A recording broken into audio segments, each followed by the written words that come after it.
the links. You join this channel or join the subscribe star. Thanks to those who have signed on over there, or the Gab, Telegram, Gab TV, Odyssey, and BitChute. So I'm sure you signed on to Lord of the Rings so you could see nip slips and upskirts, because TNA is really the main focus of the original Lord of the Rings, either the books or the movies, which followed pretty closely. There's like a handful of movies that were as good, if not better, than the books, and to say that, you got to look around carefully to make sure there's no, like, the hardcore literature aficionados say, you know, I actually think Lord of the Rings movies might have been just as good as the book, because it taught you the pronunciation of the names, so it kind of clicked in a different part of the brain, at least for me. And they edited out a whole lot of that poetry, which he could have skipped a lot of that, no offense. So globalists destroy everything they touch. Or, you know, another one was Fight Club, which followed the book almost exactly. Totally. It was bizarre how it was like almost, there were scenes just word for word. It was just right from the book. Anyway, globalists destroy everything they touch. You see it with all the properties that these great men write, and they're usually going to be English and Christian men, and the Hollywood plastic machine absolutely destroys them. Hollywood can't create. They are evil and corrupt. Everything they touch, they destroy. They don't honor the original artistic intent of anything. They like that. That's just a foreign concept to them now. That concept changed slowly with race swapping and sex swapping, and then it changed all at once to where it's completely over now. You're not going to see an original story told on film. Those days are that's been over for like 5 or 10 years now.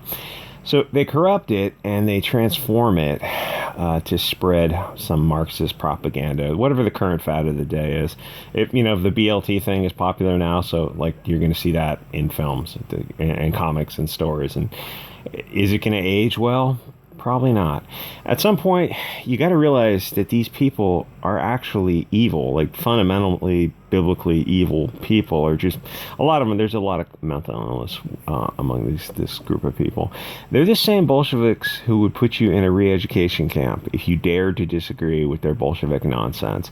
They had no intention of making Lord of the Rings in accordance with the original artistic vision of the author. Its only use to them is as a propaganda tool to push, the current fad of the day, which is going to be AfroHobbits. Funny thing is, if you Google AfroHobbits, my results don't come up, but if you DuckDuckGo search them, my videos on BitChute, Odyssey, and YouTube come up because I use that unusual name in the title, and Google is Google. So the original Lord of the Rings is what it was obviously a huge success, or Star Wars, or any of those original stories were enormous successful properties because people liked the original story of what was told. But the Hollywood parasites cannot write a story that connects with people, because people connect with tribalism and nationalism, not with globo-Marxism.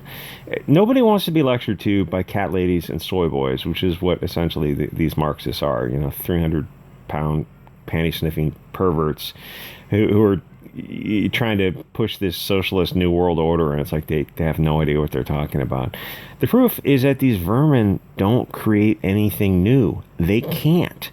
If they start off with something that's BLT, POC, and stunning and brave, yeah, that's great. You're going to get a lot of free clicks and retweets on Twitter, but nobody's actually going to buy it, because the audience who actually wants to put money down for that, turns out that there's just not enough of them to sustain that type of industry. That's why, like, Mags Visaggio comics by the 5th issue are down to 1,000 per month, which is, I guess, okay, but that's not really. It's just kind of a big indicator that there's not as much a desire for this content as there is, I don't know, hoopla surrounding it, if that makes sense. There's a lot of like bells and whistles that go around. For the things that are free, you're going to get a lot of free publicity for Twitter, but it's free. It doesn't mean anything. Retweeting doesn't cost you anything. That's why Twitter is kind of the support on Twitter, you got to look at that and you got to reduce it by about like 1,000 times to see what the actual sales are going to be. You can have people on Twitter with huge accounts, and then they go to sell something, and it turns out it's like, oh yeah, nobody's buying it. That's why Mags or Joe Glass are, begging for money every year. They can't create a Wheel of Time or a Star Trek or Star Wars. They can only buy the rights to it and then ruin it. They have shown that they are willing to lose money to push propaganda, and you got to be kind of catching on to this by now if you're paying attention to how they work pop culture. And someone says, like, how can you still pay attention to pop culture? Like, why do you still make YouTube videos when you're on Odyssey and BitChute? Because pop culture is how you're reaching a lot of people. It's how you connect with a lot of people. To use what the globalists are, how the machinations and their manipulations with pop culture, to use that as an example that's just a great example to kind of connect with people, to say, like, yeah, this is what they're doing. This is the narrative they're pushing, this anti-you narrative. If they had to tell the tale of a blonde-haired, blue-eyed hero, a Luke Skywalker going out to save the day, nowadays, it would kill them. If they would find some way to subvert it and corrupt it. If they had to portray Christians as the good guys, their heads would explode. They just couldn't do it unless it was a Christian production company that was doing it. That's why I keep saying Hollywood is over. At least the mainstream part of Hollywood is over. Small budget films, fair enough. You might have a chance with those kind of like sub-$1 million movies that are, I don't know how they get those, like a Special Dead type of movie or a sub-$10 million movie. Believe it or not, they can make good movies for under $1 million if they're pretty creative with it. And I use Special Dead as an example. It's just a genius zombie comedy that was made for like $600,000. They rented out a camp and probably made it in a couple of months. But it's better to literally give up on the Hollywood Bolshevik machine and get back into reading books or writing books, or start an Odyssey BitChute channel and just scream your voice out to the world. You might connect with people. Anyway, anything is a better use of your time than trying to get water from this Hollywood stone. They're not trying to be subtle about it. They hate you mostly because of your ethnicity and your religion.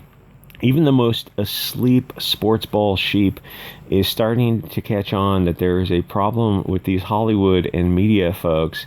You mean the left wing or the racists the whole times? Yeah, but against people who look like you, you're blue-eyed and green-eyed heroes. So is this Lord of the Rings going to be horrible? Of course. I mean, is everything horrible now?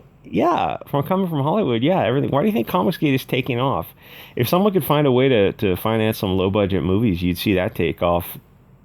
Like politically incorrect low-budget movies for, in the tune of like under $250,000 that were just people doing skits and stuff, like a Clerks type of a vibe, you would see that absolutely blow up. But that's a $250,000 investment. That's a whole, like, starting doing a comic book is $25,000. Doing a micro budget movie is at least $250,000. So you're going to see less of that. But if someone got that money together, I think you would see an industry blow up overnight.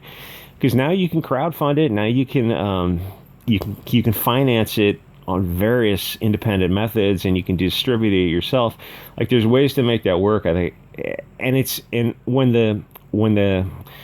the alternative is big Hollywood and it's just crap, like it's all crap. There's the intermittent chicken response when they teach a chicken to peck a puzzle to get food, and then when there's no reward from the puzzle, the pecking, they stop, they give up. There's no point.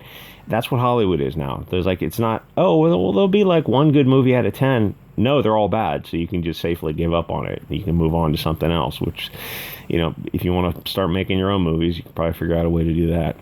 The thing is, it's not really Lord of the Rings. It has the name, and it's got the setting and the costumes, and it's going to look familiar if you had the volume off, but it's not the artist's original vision, and that entire generation of Hollywood is over. I'm trying to think. I think Lord of the Rings from 20 years ago was probably the last great movie, I think, and if I forgot something great, people are going to be like, oh, you forgot, I don't know, some stupid movie they think is like some Marvel movie. I was like, oh, those aren't great movies. Lord of the Rings was a great movie. The trilogy was a solid movie.